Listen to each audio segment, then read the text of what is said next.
What do you think is the biggest challenge in that costume that you had to overcome? The biggest challenge of the Witchblade build that I had to overcome was wearing it in public, and I can say that as the top thing that really, really made me nervous. As far as building it went, it was not to say it was a breeze, but it was just so fun and such a fun challenge that nothing bothered me. I had a really hard summer, so getting sucked into a build was really good for me. It was a great way to challenge any artistic ability and really channel everything that was going on in my head into a project. So it's seriously one thing wearing it in your house and putting it on in front of your mirror, then getting a few cool shots of it and posting them up for your friends to see. It's another thing walking out and wearing it in public, especially like when you're picking out a character that, even though there's a lot going on, there's so much detail, you're wearing something that shows so much skin. Like you're very exposed and it's difficult to go outside like that. So it was like it took a lot for me to step out of that car. Like it took everything. I was literally claws dug in to the seat, looking at Steven like, I can't do this. I'm like, ah, and then he's just like, get out. I have to keep driving. And it was very rough, but I did it and I got past my challenge. So yeah, it was very rough thinking about that. Damn, I don't know how I did that. From some of the videos and pictures I've seen online, it looks like you made a big splash with the costume at New York Comic Con. Can you tell me what was the most interesting experience you had during that convention?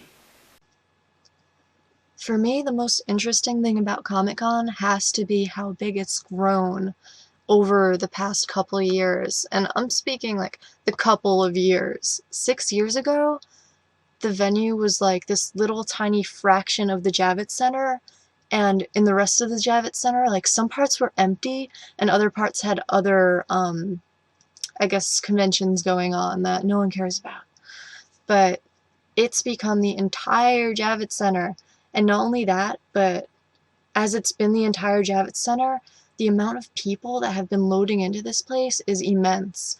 Like, it was literally overflowing, and there were some hallways where I kept accidentally smacking people with my gauntlet that is sharp and heavy, so I'd hear people yell, ow, and I felt so bad, so I'm like walking with my arm like this just to get through the crowd, and we're gridlocked, so I'm doing this weird waddle with my arm in front of my face, and I probably have like one strong arm now, and it was completely insane. I can't explain how insane it was. It was just insane.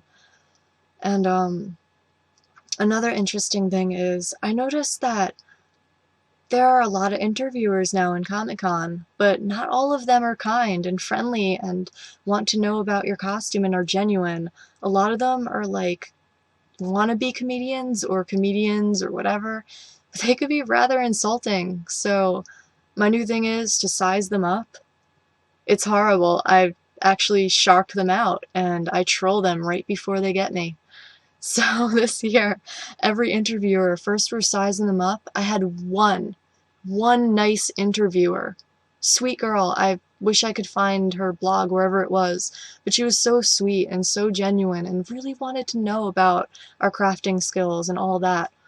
The rest of them, it was like maybe three or four others, all jerks, and we got them right before they got us, and it was hilarious.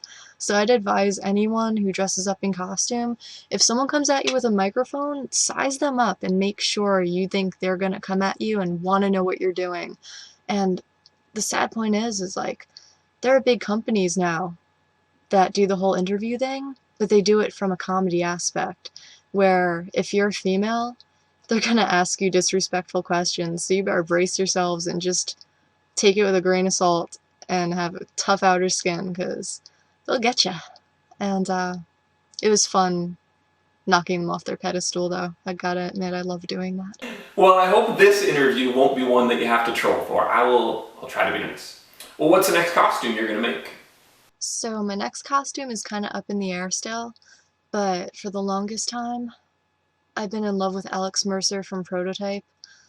I loved that game.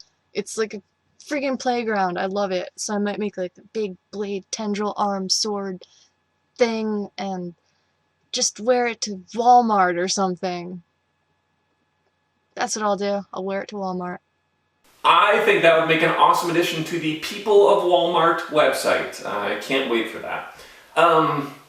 Your makeup's changing though, right? Okay, never mind.